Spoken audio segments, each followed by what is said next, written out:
Joo, mä oon tosiaan Puorma Jani, Kruunremontti Oyn toimitusjohtaja. Kruunremontti Oy tekee liiketilaremontteja, ravintolaremontteja ja sitten pihapuolella tehdään myös terassi- ja kivetyshommia. Antamedian palveluita päädyttiin käyttämään, kun mä törmäsin sosiaalisessa mediassa, muistaakseni Facebookissa, Antamedian tekemään videoon ja mä tykkäsin siitä sisällöstä ja siitä, miten se video oli tuotettu ja sitä kautta päädyin kysymään tarjousta.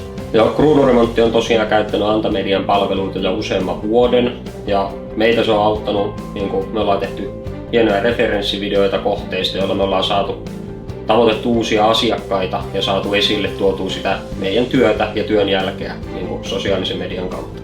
Meille on ollut Antamedian videoilla iso mainos ja markkinallinen hyöty, että ollaan saatu tuotua nimenomaan sitä meidän työtä asiakkaiden nähtäville ja tullaan jatkossakin käyttämään Antamedian palveluita tähän samaan.